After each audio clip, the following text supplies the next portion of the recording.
Señoras y señores, muy buenos días. Aquí en el Salón Auditorio de la Biblioteca y Archivo del Congreso Nacional damos apertura a esta audiencia pública sobre administración de bienes incautados y comisados. Convocan las comisiones de Legislación, Codificación, Justicia y Trabajo, la de Prevención, Lucha contra el Narcotráfico y Delitos Conexos de la Cámara de Senadores. Saludamos a los integrantes de la mesa principal, senador Fernando Silva Facetti, diputado nacional Eber Ovelar y el ministro de la CEPRELAD, Óscar Boindavic. Saludamos también a los señores senadores presentes, Adolfo Ferreiro, senador Arnoldo Vins, a representante de la Corte Suprema de Justicia, doctor Pedro Mayor Martínez, a los señores fiscales adjuntos, doctores Federico Espinosa, Marcos Alcaraz, representante de Senad de la Policía Nacional e invitados especiales. Esta audiencia pública se transmite a partir de este momento en directo a través de la página web de la Cámara de Senadores, www.senado.gov.py. Les invitamos a compartir con nosotros el debate sobre este importante proyecto de ley. A continuación, las palabras del senador Fernando Silva Facetti. Muchas gracias, muy buenos días a todos. Un verdadero placer contar con su distinguida presencia en esta mañana. Quería hacer una breve introducción de esta importante ley que ya lleva realmente varios años de trabajo e ir puliendo. Y al principio de este periodo legislativo estuvimos trabajando desde las diferentes comisiones, tanto diputados y senadores, de lucha contra el narcotráfico, en un proyecto de ley, ustedes se acordarán, el proyecto de ley de extinción de dominio, que tenía como espíritu la reorientación de los objetivos de la política y de la lucha contra el narcotráfico, atacando principalmente el sector económico, que es el financiamiento de este mal que aqueja a la sociedad, a través de la identificación, localización, incautación y decomiso de los activos de origen ilícito. Dentro del debate que tuvimos, está acá también presente el senador Adolfo Ferreiro, tuvimos discrepancias sobre el alcance de la constitucionalidad de uno de los artículos que se asimilaba mucho a la confiscación de bienes, que ustedes saben que está estrictamente prohibido en nuestro órgano constitucional, motivo por el cual decidimos retirar el proyecto. Retirar para perfeccionar algo que sí se ajuste totalmente al proyecto, a la intención de nosotros los legisladores. Contamos en todo momento con la ayuda, porque Paraguay es signatario también del proyecto Vidal, que es bienes incautados y decomisados para América Latina de la OEA. Visitamos instituciones como por ejemplo en Honduras, donde fue realmente exitoso la aplicación de proyectos similares, porque literalmente salvaron al país de caer en lo que sería un estado fallido, cuando los delincuentes superan a las fuerzas del orden, y eso permitió dar un giro en un país como Honduras y ha sido sumamente útil en países como Colombia, Ecuador, Guatemala. Dentro del debate que tuvimos, un ratito, con la organización de la OEA, se trabajó en dos proyectos por separado, ¿verdad? El régimen del comiso especial, Cámara de Diputados actualmente, y esta ley que es sumamente importante, que es la ley de administración de bienes incautados y comisados. ¿Cómo manejamos los bienes que se le sacan a los malos? Literalmente. Ahora, es necesario, es sumamente necesario. ¿Existen experiencias previas en nuestra legislación nacional? Sí existen experiencias de administración de bienes, porque tenemos figuras en el Poder Judicial como la Sindicatura de Quiebras, que cuando quiebra una empresa lo que hace justamente es mantener el valor de los activos hasta tanto se pueda satisfacer a los acreedores en el porcentaje igual. En la Superintendencia de Banco Central del Paraguay, Carta Orgánica del Banco Central del Paraguay, está establecida la figura de la intervención. Cuando el banco interviene, una institución financiera con problemas económicos, entonces lo que se hace es rescatar los activos para poder transferirlo a otra empresa en caso que se pueda y liquidarlo en caso que no se pueda. Pero siempre se busca mantener el valor de los activos para beneficio de los acreedores o el nuevo comprador. Toda esta experiencia, esta rica experiencia, porque sí que tuvimos muchas experiencias con quiebras y muchas experiencias con intervenciones en este país, bueno, queremos transmitirla a través de esta ley que cuenta con 9 capítulos y 60 artículos en la creación de una secretaría especializada en la conservación y administración de bienes incautados, decomisados y abandonados. Así que con esta breve introducción, señor director, entonces quiero pasar la palabra al siguiente. Bien, muchas gracias, señor senador Fernando Silva Facetti. A continuación, la presentación del proyecto a cargo de uno de los proyectistas, diputado Eber Ovelar.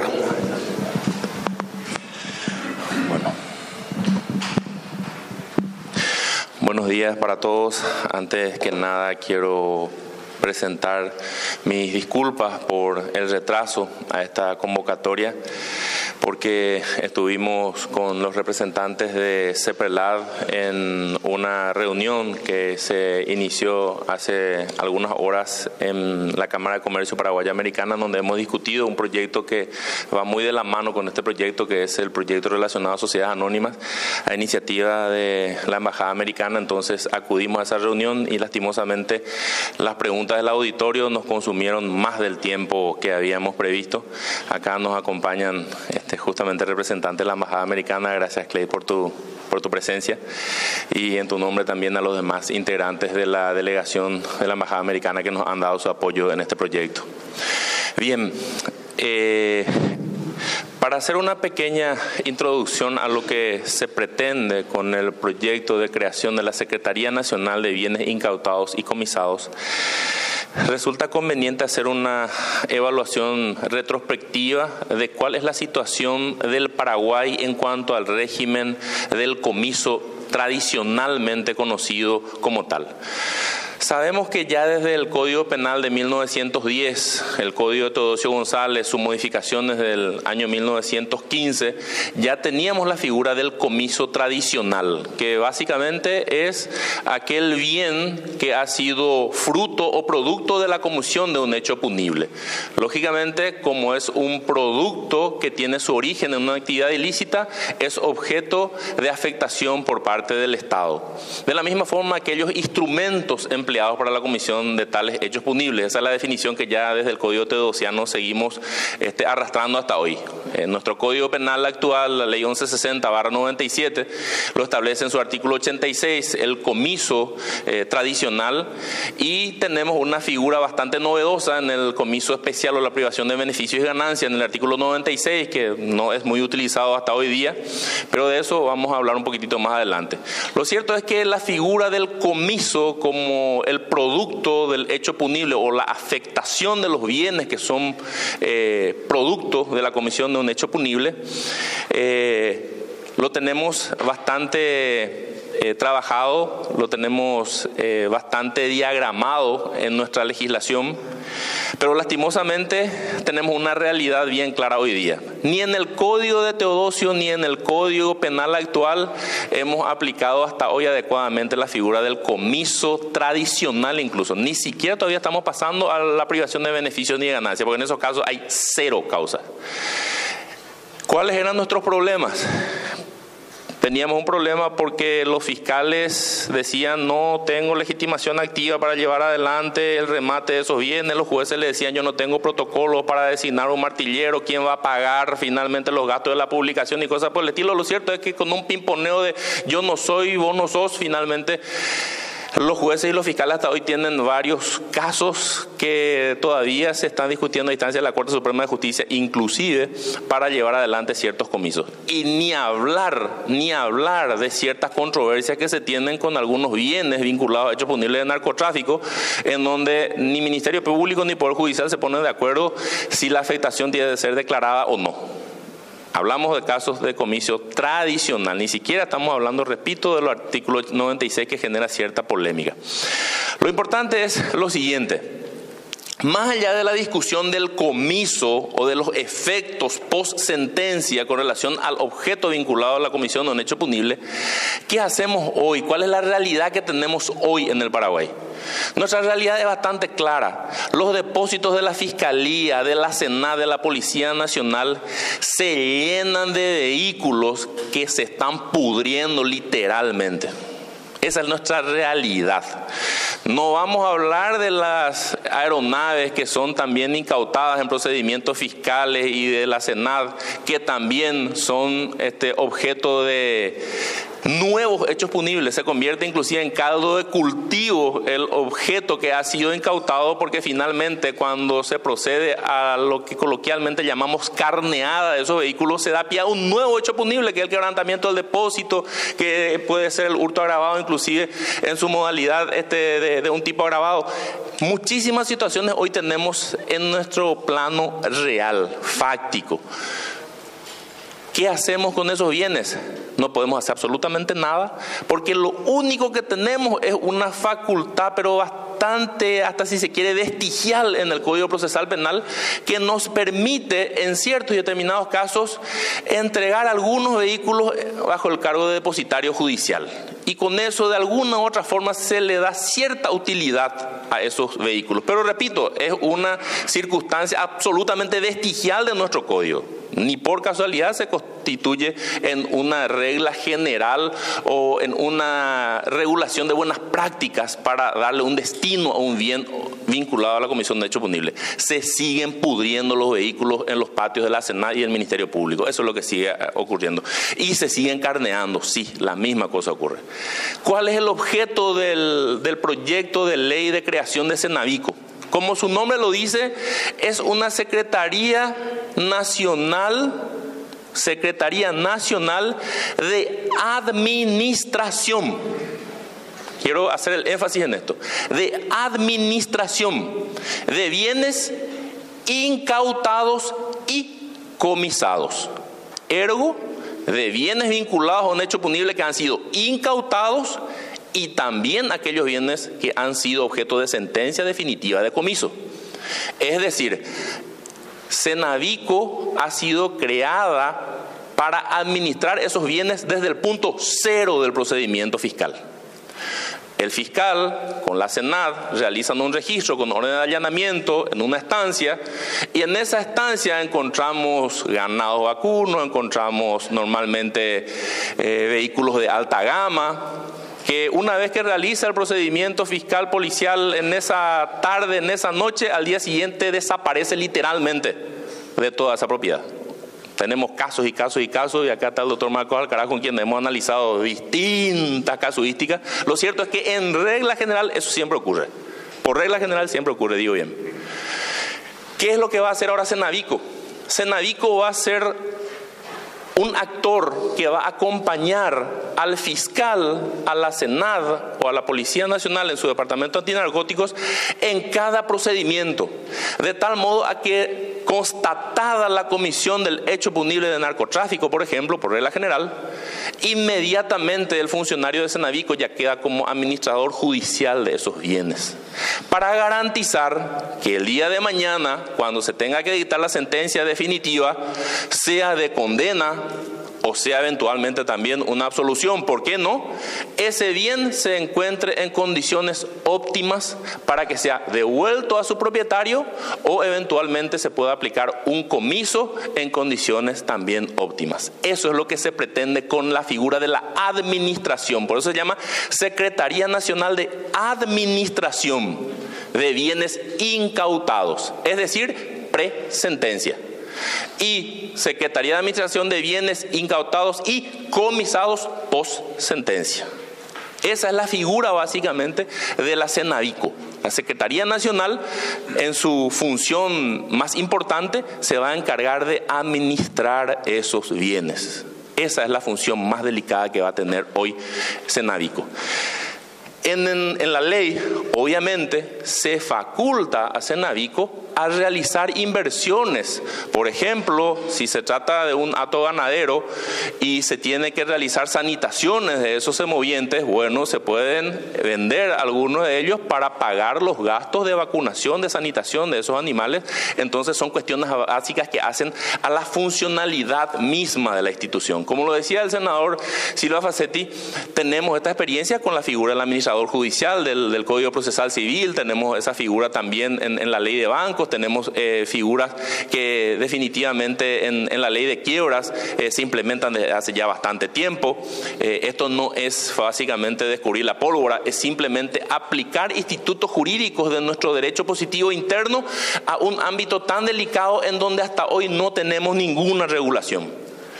El análisis situacional que realizó el doctor Ricardo Preda, que fue el consultor nacional contratado por el proyecto OEA-CICAD en su capítulo Vidal, nos demostró de manera palpable cómo estamos en materia de comiso.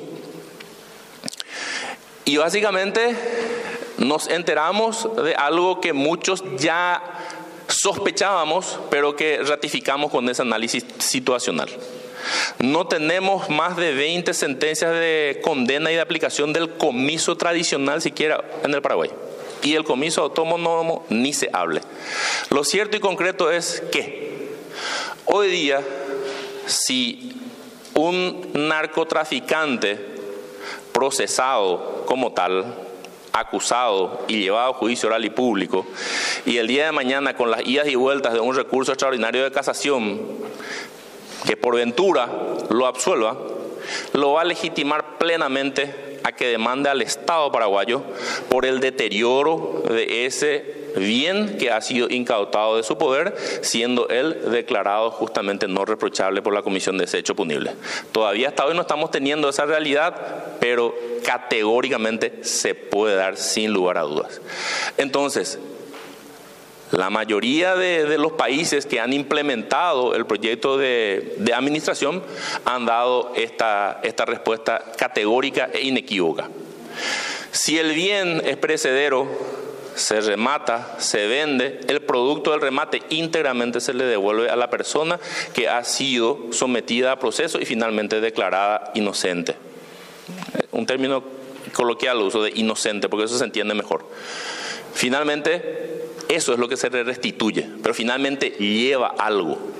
No va a tener que pasar por una situación como la que hoy estamos viendo, incluso ya en una causa, creo que iniciada en el Ministerio Público por el quebrantamiento del depósito. No quiero perderme mucho en esto, pero la idea se cimenta en ese objetivo teleológico de la norma. Ahora bien, decimos que vamos a dar atribuciones a una secretaría que el día de mañana pueda llevar adelante el proceso de remate de esos bienes, y hasta diríamos, Cenavico también ahora ya va a ser un órgano jurisdiccional que se va a arrogar funciones propias del juez penal de garantías en un caso de un procedimiento abreviado o de un tribunal de sentencia en un caso de juicio oral. No. Cenavico solamente administra bienes. El comiso va a ser objeto de resolución de los órganos jurisdiccionales competentes.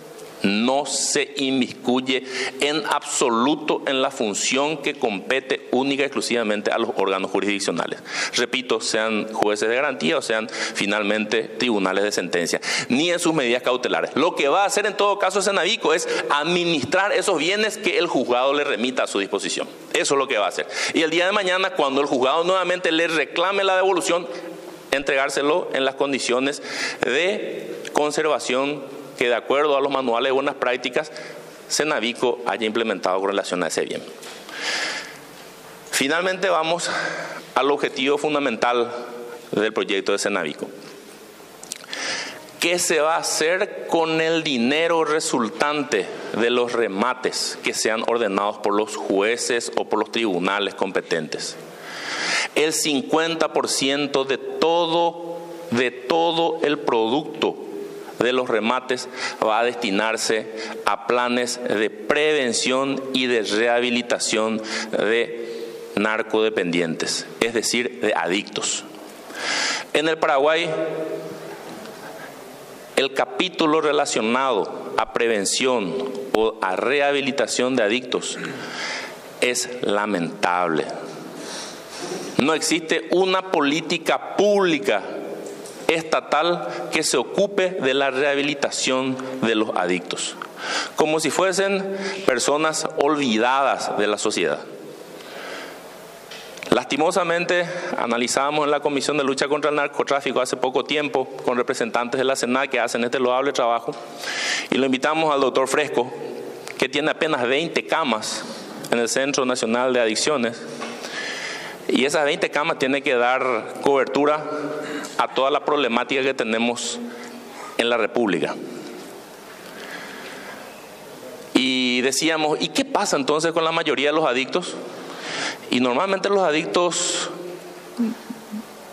caen, reinciden, y es un círculo vicioso que comienza por la apropiación o el hurto de bienes de su familia, luego del vecino, luego del barrio, ya se convierte en el pequeño raterito del barrio, hasta que finalmente cae dentro del sistema penal y va a la jaula, va a Tacumbú.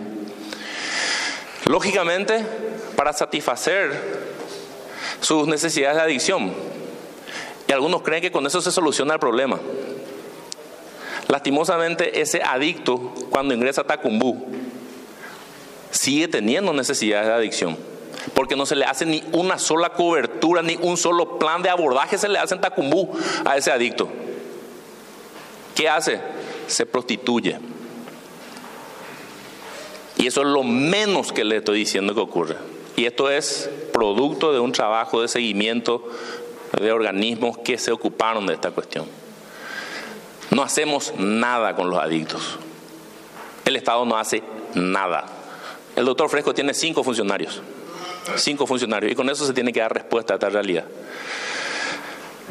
¿Algo se tenía que hacer?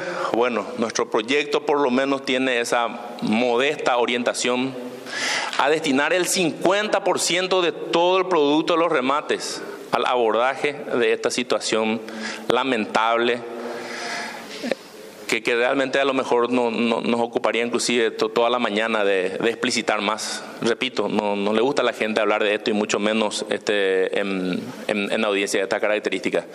Yo me veo obligado a hacerlo porque soy un testigo calificado por la función que cumplo como presidente de la Comisión de Lucha contra el Narcotráfico, y haber escuchado tantas personas, familias y gentes de bien que se han preocupado de esta realidad. Esa es la idea final que tiene el proyecto. ¿Y qué hacemos del 50% restante?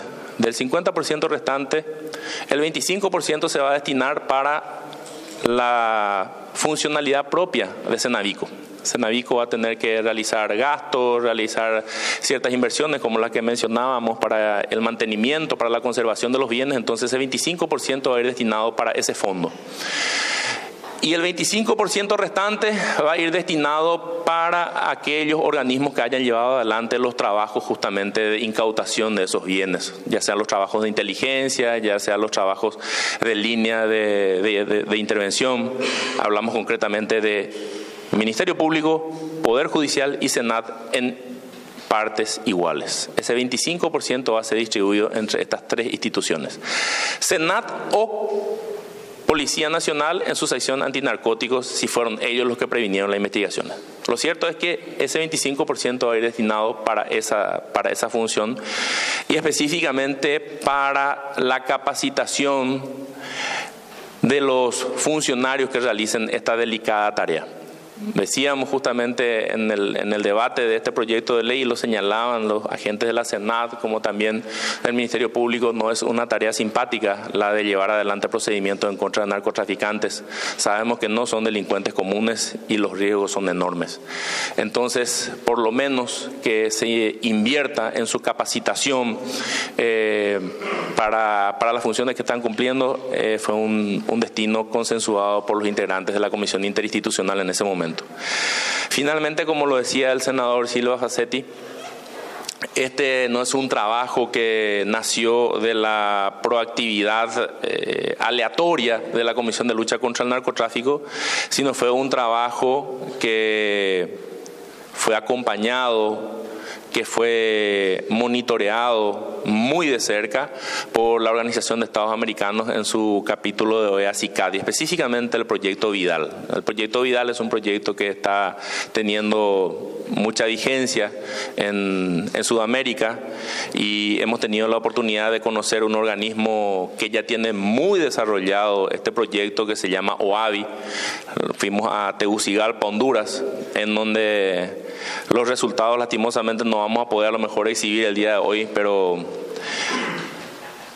el fin loable que le han dado al dinero que ha sido producto de los remates de bienes incautados a narcotraficantes es fantástico. Tener mil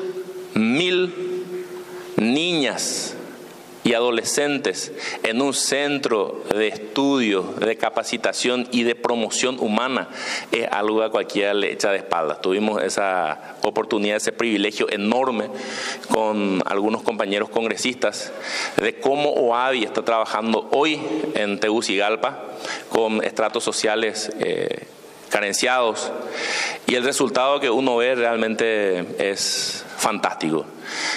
Ese dinero sucio, ese dinero que fue producto de la venta de un moño de crack o de 1 kilo de cocaína o del trasiego de estupefacientes, convertido en un plan de promoción humana.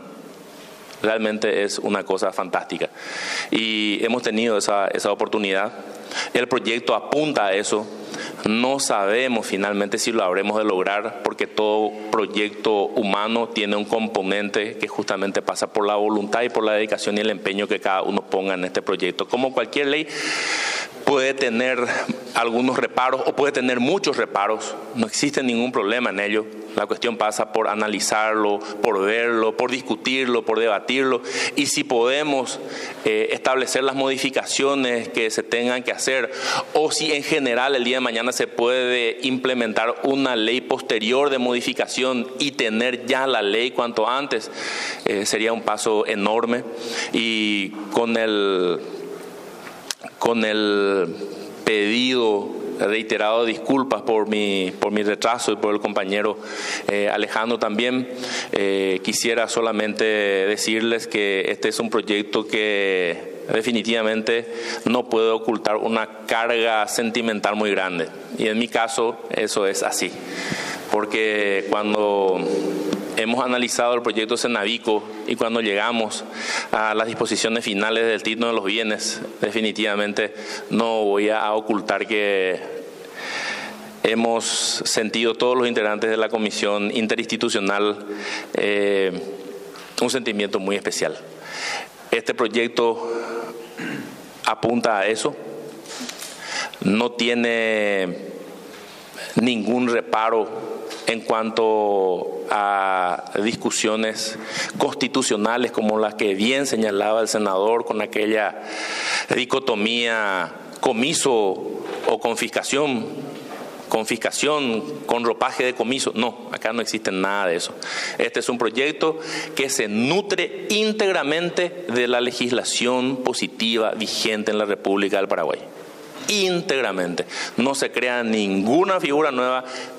Lo que se hace es incardinar muchas de aquellas figuras del derecho positivo y que están dispersas en el ordenamiento jurídico e introducirlas en un solo cuerpo normativo, que es el proyecto de Cenavico.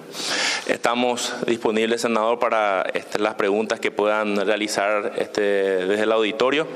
Y finalmente también quisiera que el representante de CEPRELAD, con su autorización, senador, aporte un poco de su experiencia con relación a la visión que ellos han tenido en cooperación con la Comisión de Lucha contra el Narcotráfico. Muchas gracias. Bueno, ha sido la presentación por parte del diputado Eber Ovelar como uno de los proyectistas de este proyecto de ley Administración de Bienes Incautados y Comisados. Antes de pasar el uso de la palabra al señor ministro, destacamos la presencia también ya en esta audiencia del señor vicepresidente primero de la Cámara de Senadores, el señor Eduardo Peta. ¿Quiere pasar a ocupar? Muy bien. Sí, señor. Ahora tenemos entonces las palabras del ministro de la CEPRELAD, Óscar Boydamich. Muy buenos días a todos, a las autoridades. Muchas gracias por la invitación. Realmente no resta más nada que agregar, sino de cómo quería ejemplificar un poco cómo surge este proyecto, de dónde sale esto. En el 2014 fue la propuesta de la OEA-CICAT a través del proyecto Vidal a 3 países, elegido entonces Colombia, Brasil y Paraguay. Paraguay toma esto y nos reunimos interinstitucionalmente con el Ministerio Público, representantes del Poder Judicial, la Policía Nacional, Banco Central de Paraguay, de la Secretaría de la CEPRELAD, en el Ministerio de Relaciones Exteriores, donde hicimos una reunión institucional y dijimos, porque había que poner dinero acá. Entonces, el representante de la Senat en ese momento dice, bueno, nosotros vamos a sacar en nuestro presupuesto el monto necesario. Entonces, pasa a ser la Senat como coordinador de este proyecto, donde ellos de su presupuesto hicieron un recorte y utilizaron esos fondos. Por eso hay que resaltar eso, que la Secretaría Nacional Antidrogas fueron los que pusieron el dinero para este proyecto, que venía discutiéndose en el 2014. Ya en el 2015 se establecen los criterios para este aporte. Entonces los demás organismos pasamos a analizar, ya a apoyar este proyecto. Y la Comisión de Lucha contra el Narcotráfico toma como suyo. Empezamos a trabajar en esta comisión interinstitucional.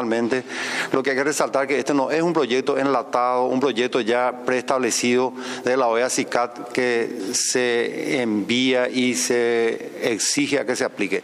Esto fue realmente consensuado, analizado por todas estas instituciones que estoy mencionando. Se analizó, se vio cómo está llevándose adelante con mucho éxito en otros países, como los países que ya mencionó el diputado recientemente.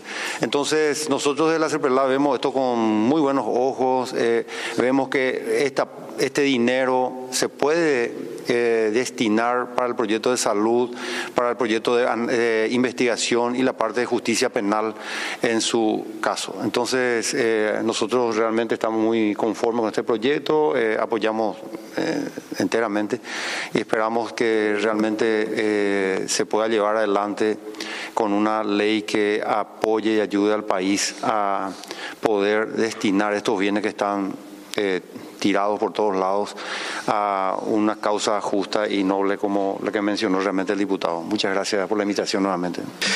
Muchas gracias, señor ministro.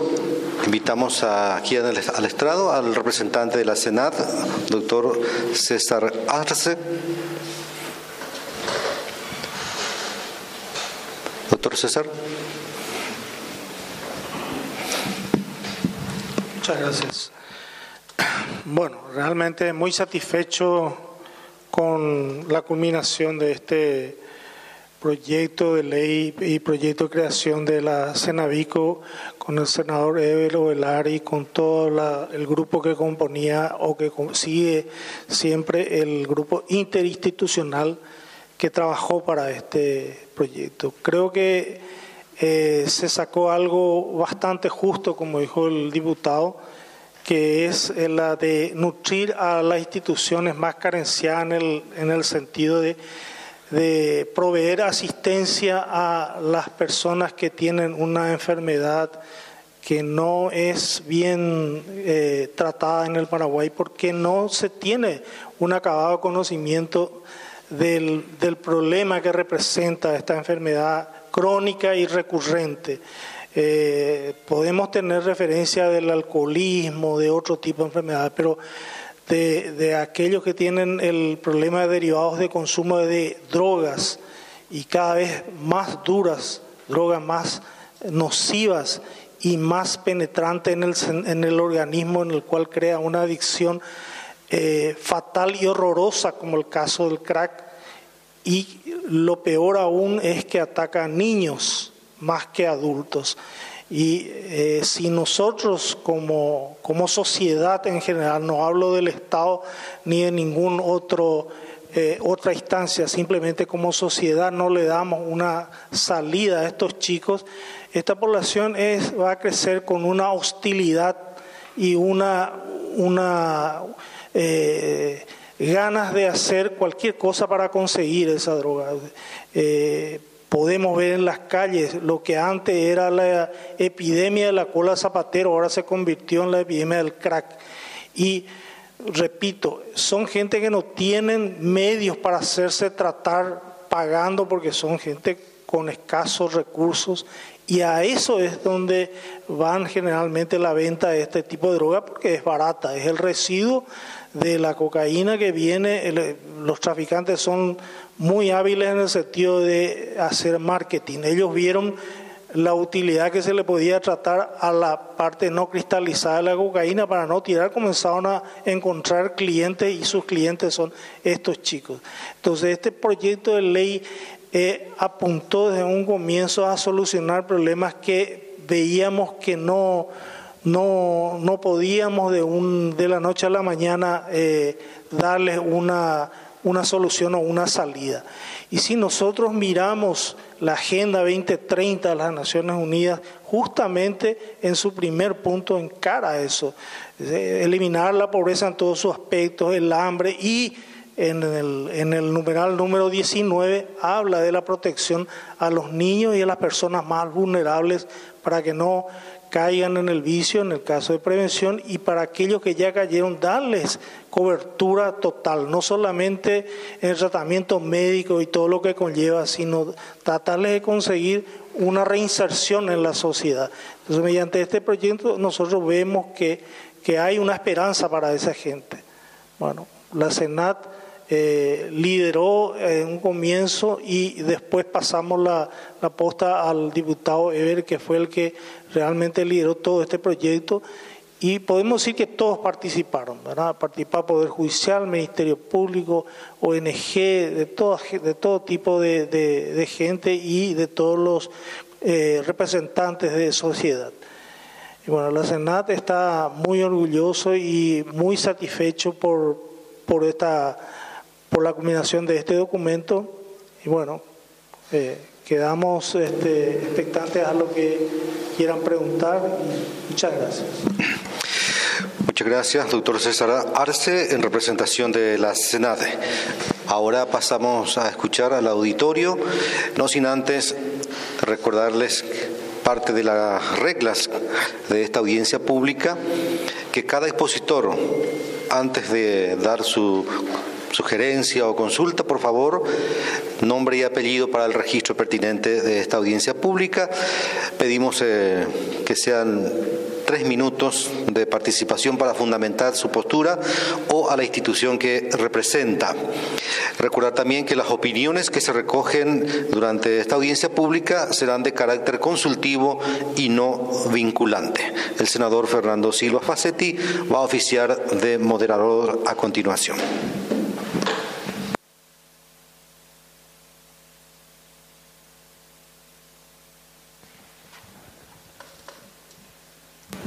Gracias. Bueno, muy buenos días.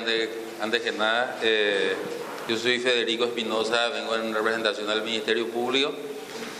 En primer lugar, felicitarles por la iniciativa de convocar una audiencia pública en razón de la importancia de este proyecto de ley, en donde hemos participado desde un inicio como institución. Bueno, ahora bien, yo creo que el doctor Velar, como conocedor de los trajines siempre del proceso penal, ha diseñado bastante bien de cómo funciona el sistema, ¿verdad?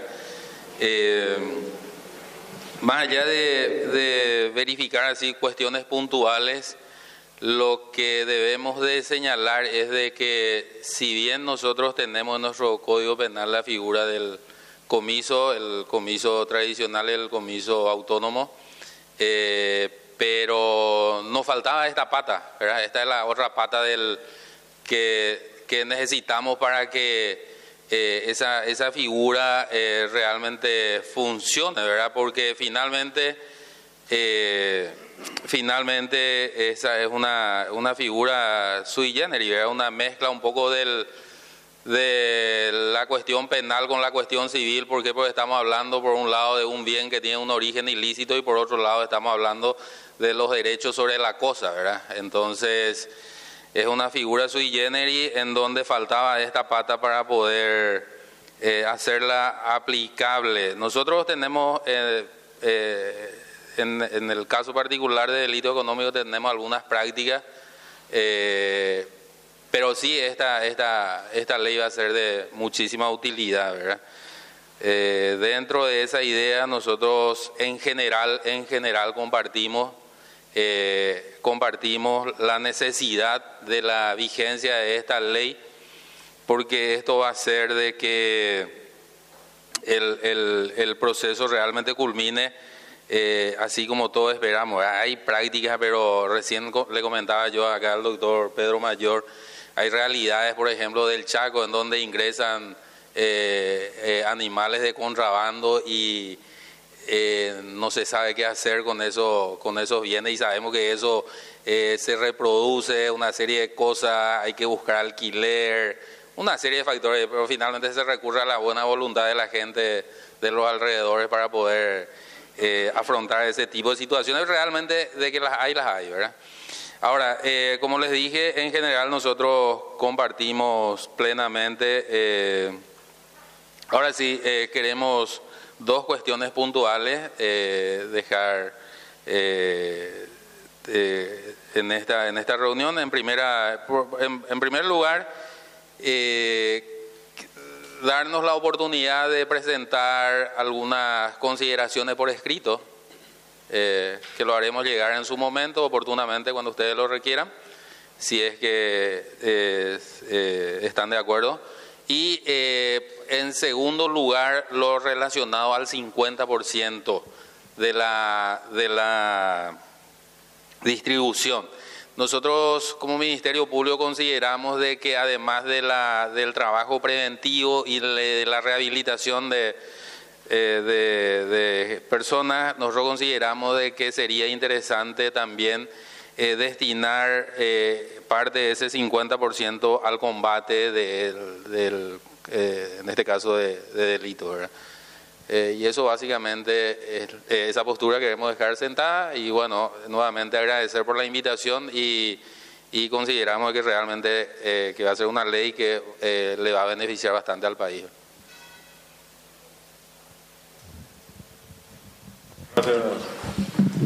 Muchas gracias. Esto está previsto su tratamiento el jueves. Pero vamos a acá el doctor Peta San Martín ya estaba anunciando la necesidad de postergar un poco para poder profundizar. Entonces, por lo menos 1 o 2 semanas yo creo que podemos suspender. ¿Alguna otra persona? Puntual, puntual después de sacar eso mañana. Muy buenos días, yo soy Liz del Padre en representación de la Subsecretaría de Estado de Tributación. En su oportunidad habíamos recibido también el proyecto y en ese momento hemos realizado un análisis inextenso del proyecto, y en lo que se refiere a materia tributaria sí tenemos algunas acotaciones o algunas aclaraciones que creemos conveniente que se establezcan en el proyecto ahora. En primer lugar, en el proyecto se establece que durante mientras dure el proceso, ¿verdad?, se suspende en el pago de impuestos, se elimina incluso correr moras e intereses sobre los bienes o sobre el activo que haya sido incautado, ¿verdad? En este caso, creemos nosotros que si la Cenavico va a ser el encargado de la administración de dichos bienes, parte de esa administración justamente pasa por el cumplir con las obligaciones tributarias relacionadas a los bienes que hayan sido incautados o al activo que haya sido incautado. Por el otro lado, en el caso de que se elimine, como se prevé en el artículo 28-25, el pago de moras e intereses cuando esos bienes sean enajenados, y en el caso de que se devuelva justamente al propietario, por decirlo de alguna forma, se estaría también beneficiando en contra de otras personas en igualdad de condiciones de que se les exonere de un impuesto que debería de correr propiamente, ¿verdad? Entonces, ese principalmente es la sugerencia que nosotros tenemos, y así como había manifestado también el fiscal, si nos dan la oportunidad de hacerlo llegar nuevamente, ¿verdad? Sin perjuicio de eso, es importante también que entre las instituciones que van a participar dentro del proceso o lo que de alguna manera van a ser beneficiarias, como por ejemplo por el uso provisional de determinados bienes, también se incorpore a las instituciones que colaboran en la evasión de impuestos, ¿verdad? Porque en este caso, si bien es cierto, la mayor cantidad de bienes puede provenir del lavado de dinero o del narcotráfico, una pata importante también es la evasión de impuestos, ¿verdad? Solamente para recordar, en los 2 últimos años la Subsecretaría de Estado de Tributación ha detectado unos cuantos esquemas, unos 6-7 esquemas de evasión que rondan los 2.8 billones de guaraníes en evasión de impuestos. Entonces su participación también sería importante. Y acceder a la información que va a tener la Cenavico, como por ejemplo cuando se prevé la lista de los bienes o de los activos que realmente fueron incautados, quiénes son sus propietarios, sería una información importante para seguir combatiendo realmente la evasión de impuestos. Bueno, muchas gracias. Es importante que puedan hacerlo llegar por escrito, ¿verdad? Entonces podemos tratar de incluir en el texto lo que se pueda. Una consideración es muy importante. Señor. Muy buenos días. Fernando Benavente, abogado del Tesoro. Complementando un poco más ya lo señalado por la abogada Liz del Padre, vengo en representación del ministro de Hacienda a hacer algunas acotaciones, ¿verdad? Antes que nada, realmente el proyecto de ley viene a cubrir un vacío dentro de nuestra legislación y resulta desde todo punto de vista favorable, ¿verdad?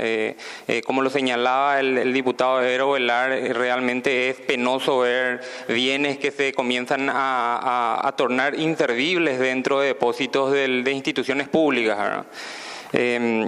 Hemos hecho una revisión primaria de la ley, con lo cual le haremos llegar también por escrito las observaciones que eventualmente tengamos. Sí quería mencionar algunos aspectos de carácter general con relación a la norma.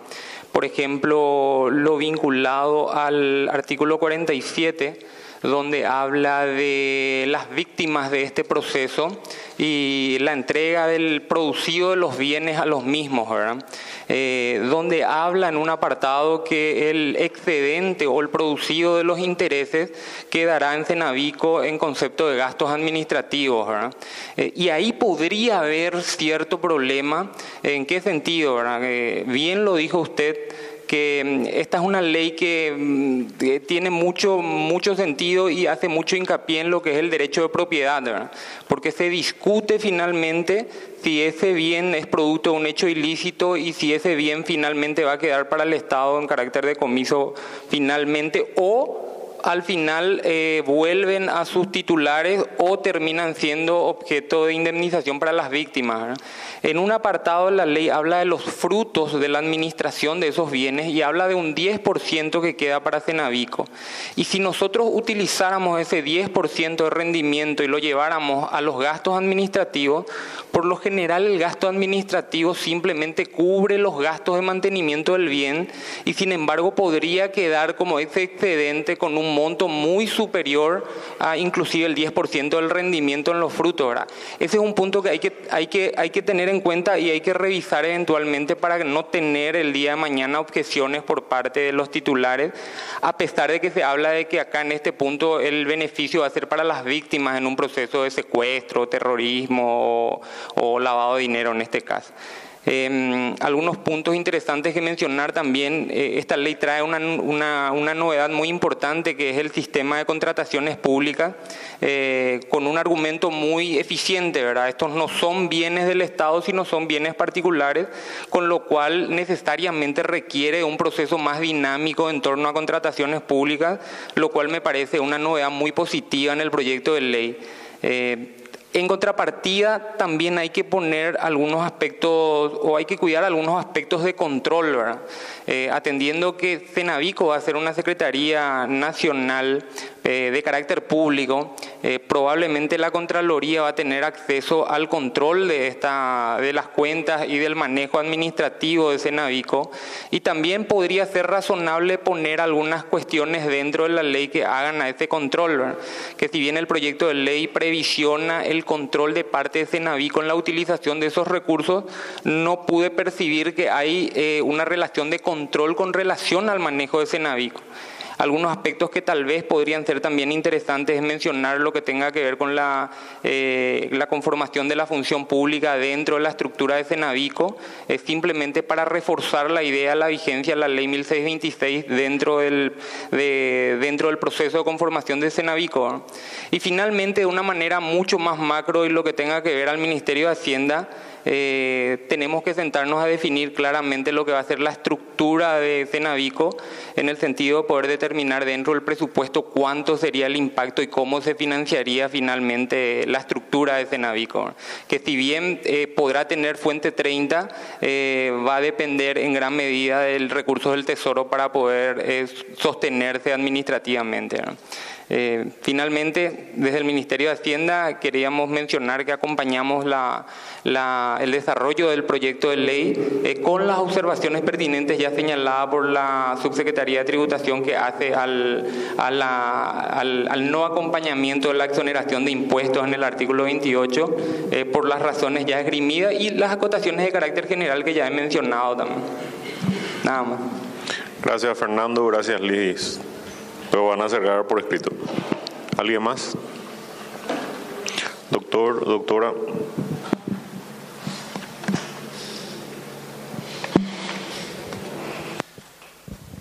Muy buen día para todos. Celebro la audiencia pública y la presencia de todos y cada uno de los representantes en las instituciones, ¿verdad? Y no olvidar de CICAD-OEA, que finalmente fue el organismo internacional que un poco que nos hizo abrir los ojos de deficiencia que a veces como paraguayos observamos y no encontramos la vía de solución, ¿verdad? Yo creo que señaló todos los que antes siguieron el uso de la palabra, han señalado algunas falencias, ¿verdad? Pero hay cuestiones que tienen que ver con la gestión y hay aspectos que son normativos. Yo creo que el Parlamento, con una decisión de aprobarse este proyecto con las modificaciones o las inclusiones que quieran hacer todas y cada una de las instituciones, y no menos importante del aspecto presupuestario, yo creo que estamos ajustando normativamente una deficiencia que tenemos como país, independientemente de la gestión buena o mala de las instituciones, ¿verdad? Y quería hacer una pequeña corrección a lo que dijo al diputado Velar, ¿verdad? Yo creo que la Cámara de Senadores ya tienen información sobre la gestión en materia, por lo menos de decomiso efectivo, decomiso tradicional. Nosotros tenemos una experiencia, tenemos en estos 2 años una veintena de inmuebles, otra cantidad interesante de aeronaves, vehículos, y la deficiencia justamente hasta que, como somos respetuosos de las garantías del sistema penal, entonces no podemos rematar o disponer hasta que esa sentencia quede firme. Ahí ya hay una cuestión de gestión otra vez de los miembros que interactúan en el sistema penal, ¿verdad? Entonces ahí se tarda mucho. Entonces esta sería la herramienta necesaria. Cuando nosotros nos planteaba institucionalmente e interinstitucionalmente cuál sería la solución, sería esta ley. Entonces yo ratifico totalmente el punto de vista institucional, ¿verdad? Y quería sumar algunos argumentos con respecto a lo que señaló el colega representante de Fiscalía General también, ¿verdad? En el sentido de, nosotros no es que queremos un porcentaje mayor en el porcentual establecido legalmente porque se nos ocurre. Lo que queremos señalar es sobre la base de la gestión, iniciar un caso, identificar los bienes, trasladarlos, hacer la investigación patrimonial, todo lo que ello implica, solicitar las medidas cautelares, y ahí ingresa el Poder Judicial en la fase inicial. Todo eso es una gestión, inclusive el traslado de lo que señaló de las semovientes, todo lo que implica la parte de identificación y traslado y conservación hasta hoy en día es absorbido en su gran parte por el Ministerio Público, otra por la Policía Nacional, por la Secretaría Nacional Antidroga, pero la gestión jurídica y fáctica en su gran mayoría en su gran porcentaje forma parte, pero no es una cuestión que es porque queremos ser Ministerio Público, sino porque el sistema penal está diseñado así. Entonces, la mayor carga laboral en cuanto a gestión recae en el Ministerio Público. Por eso es que quería sumar ese aspecto que señaló el doctor Espinosa del por qué nosotros queremos un mayor porcentaje. Y sumo un aspecto, ¿verdad? Todas las instituciones tienen sus fuentes de financiación. El Ministerio Público es la única que se tiene que proveer de fondos genuinos del presupuesto. O sea, nosotros no tenemos fuentes de ingreso. Todas las instituciones, me refiero al Poder Judicial, a la Secretaría Nacional Antidroga, a la Policía Nacional, tienen ingresos, por ejemplo, el Poder Judicial en tasas judiciales y tiene un presupuesto bastante interesante. Por eso quería sumar eso como argumento de gestión en cuanto a elevar el porcentaje, ¿verdad?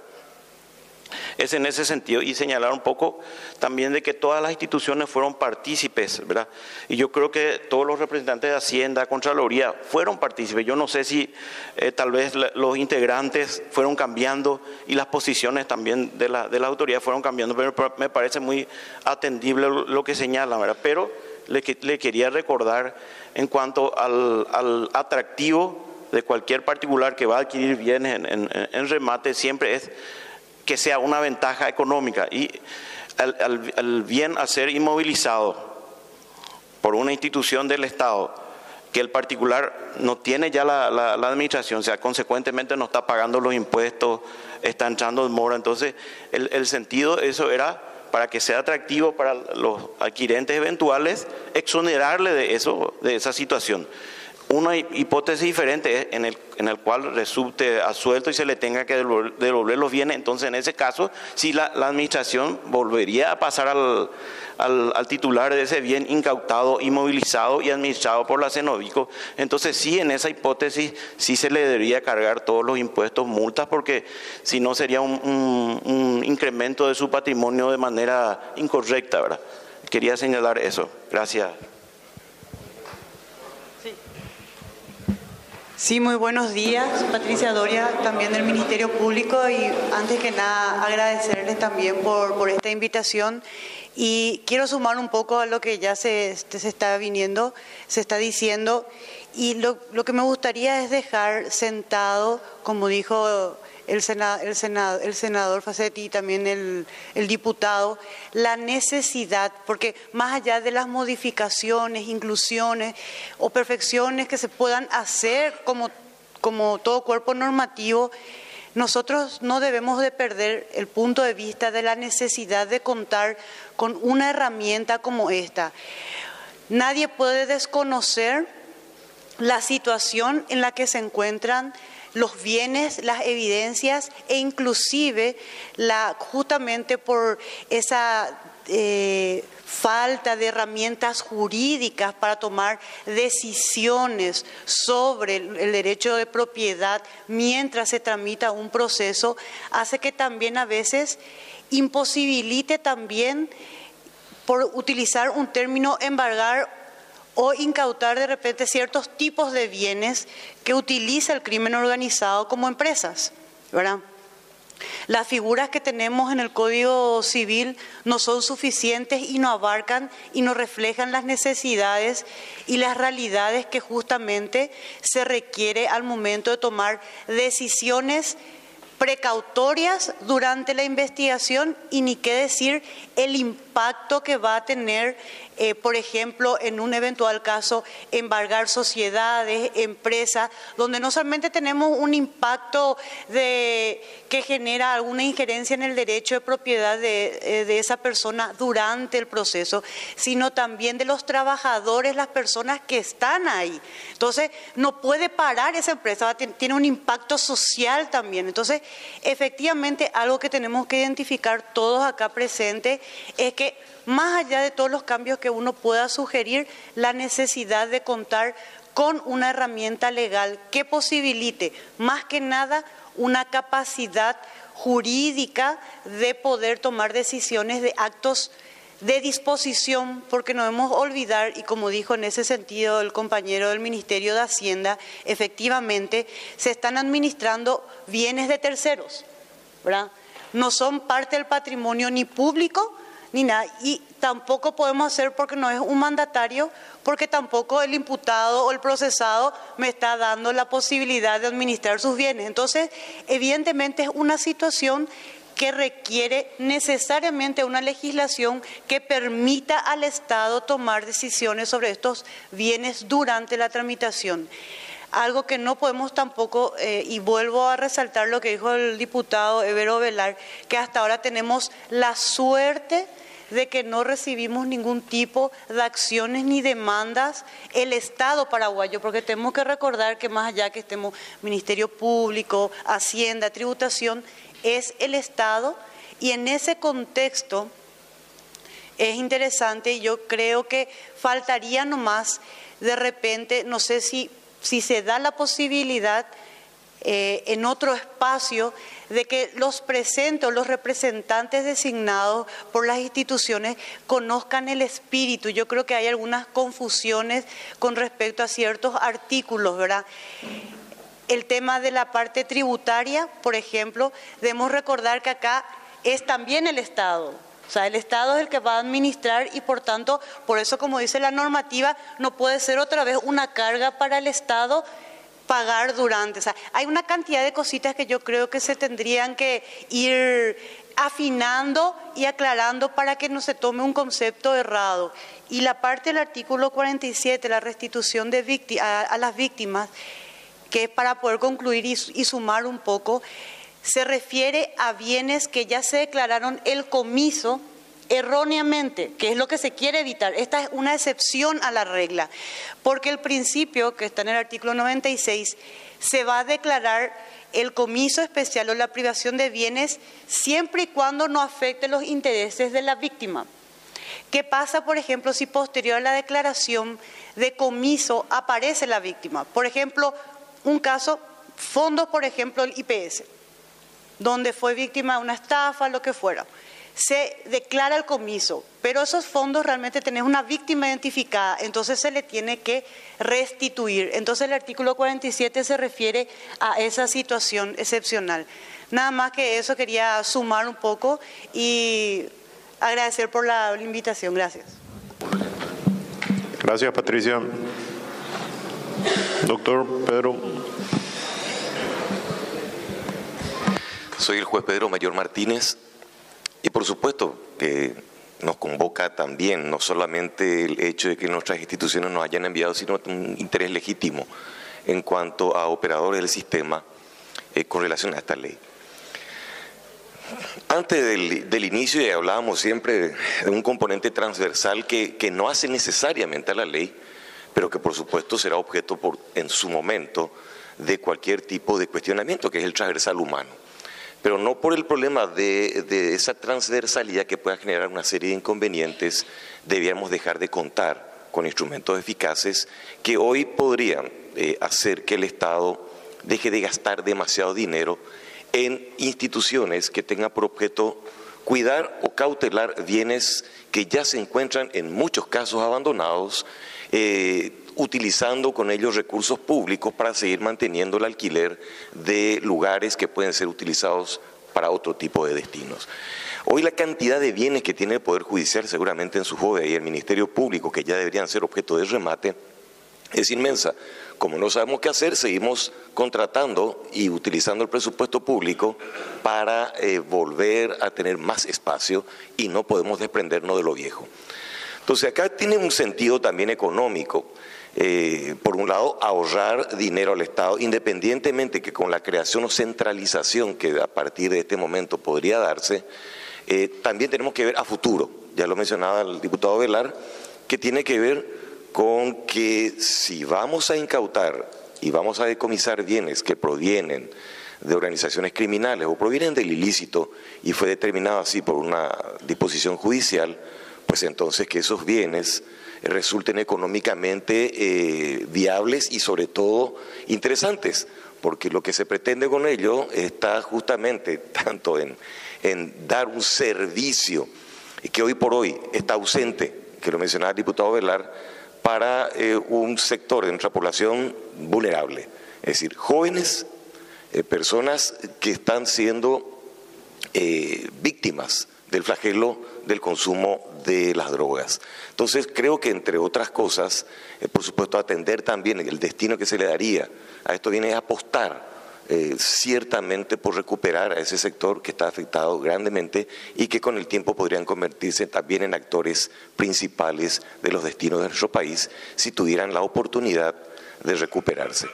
Entonces, desde la órbita de operador de justicia, creo que encontrar a alguien a quien responsabilizarle en su momento de la administración y o responsabilizarle de la mala administración centralizaría de cualquier manera la posibilidad de control por parte del Estado. Hoy tenemos una suerte de descentralización en unidades fiscales, en juzgados, no sabemos qué hacer con la madera decomisada que quedó ahí, se pudrió y le comió el cupí, el ganado que se murió por falta de destino a donde le enviamos, el combustible que se evapora, porque finalmente el combustible, que es el fenómeno en el sur del país, ¿verdad? Las embarcaciones que son ahí, nadie sabe con los litrajes para dónde va a ir tal cosa o para dónde va la otra. Entonces es importante centralizar y entender que en la centralización también el control va a ser centralizado. Por lo tanto, la responsabilidad de los funcionarios públicos va a estar más clara, o por lo menos las autoridades de control que deben estar interviniendo en este caso podrían ajustar justamente la puntería para verificar de mejor manera qué pasó con esos bienes decomisados.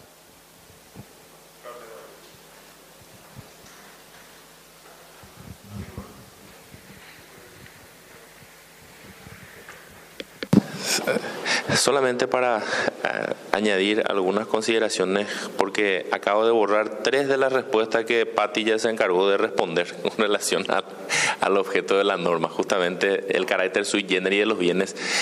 El bien, en realidad, hasta que se dicte la sentencia de comiso y esa sentencia quede firme, sigue siendo del particular. Sigue siendo del particular. Entonces, obviamente, cuando le decimos en el remate con sentencia firme al potencial postor, vas a pagar todos los cánones correspondientes a tasas, impuestos, todo. Eso va a nublar totalmente nuestro proyecto y justamente los ejemplos que se tuvieron en otros países desnaturalizó totalmente la esencia del remate. El remate justamente de los bienes tiene que tener ese efecto gancho, porque la idea es que ese bien se realice, se remate y finalmente se tenga esa posibilidad real de destinar cuanto antes al objeto fundamental de la norma, que es la prevención y la rehabilitación de adictos. En cuanto a la proporción del restante 50%, en verdad no tenemos mayores inconvenientes. Lo único que yo rogaría al Senado es que no se toque el 50% de la prevención y solamente eso. En cuanto al resto, puede haber, y tiene razón Marco, como también el doctor Federico, con relación a esa tarea, hasta si se quiere, titánica que muchas veces tiene el fiscal, porque el fiscal es realmente el que tiene que desde el punto cero del procedimiento estar llevando adelante esa investigación, y muchas veces el juez ya se convierte en un órgano reactivo. Esta tesis no es muy sostenida por el doctor Pedro Mayor, yo conozco sus criterios, pero creo que es una cuestión que deberíamos analizar. Pero mientras que ese 50% no sea alterado, yo creo que se puede hacer una suerte de modificación interna, es totalmente legítimo y totalmente de acuerdo con lo que señalaban con relación a la devolución del bien. Cuando el bien es devuelto a la persona, al particular que ha sido afectado por esa incautación, lógicamente tiene que pagar todos los tributos correspondientes porque vuelve justamente a su patrimonio, se reintegra básicamente a su patrimonio como un objeto lícito. Entonces, por lógica consecuencia, tiene que abonar todos los tributos y esa es una salvedad que creo totalmente atendible que se puede incorporar en la parte final del artículo respectivo. Por lo demás, realmente las consideraciones van a enriquecer sustancialmente el proyecto original. Yo quisiera solicitar finalmente, senador, si la mesa puede cursar una, no intimación, una invitación atenta a las instituciones que han planteado sus recomendaciones para que lo hagan cuanto antes. Si eventualmente se podría realizar cuanto antes esas adendas, inclusive comprometemos nuestro trabajo, senador, con la Comisión de Lucha contra el Narcotráfico del Senado, cuya coordinadora es muy amiga de la Comisión de Lucha contra el Narcotráfico de la Cámara de Diputados, para trabajar en esas adendas que no son muchas y que lo podemos tener a punto, Dios mediante, para el jueves, si es que así lo permite. Muchas gracias. Bueno, yo tengo entendido, acá el presidente de la comisión es el senador Eduardo Petagüey, también vicepresidente del Senado, que vamos a pedir una semana para postergar a los efectos de estudiar profundamente. Entonces sí, yo les rogaría que en la brevedad hagan llegar las acotaciones para poder consensuar y vamos a estudiar. Estaríamos pidiendo una postergación por una semana. Entonces, en una semana estaríamos tratando de estudiar. Por lo demás, quiero agradecer nuevamente la participación de todos. Muchas gracias, diputado, ministro, y estaremos esperando las acotaciones. Muchas gracias. Bien, de esta forma concluimos entonces esta audiencia pública. En nombre de las Comisiones de Legislación, Prevención y Lucha contra el Narcotráfico, por su presencia, muchas gracias. Señores senadores, diputado, al ministro de la CEPRELAT, Óscar Boidavich, al representante del Senado, señores fiscales y al público en general. Esta audiencia pública tiene un acta labrada que ustedes pueden observar en la oficina de la audiencia, Oficina de Atención a la Ciudadanía de la Cámara de Senadores. Muchas gracias y hasta cualquier momento.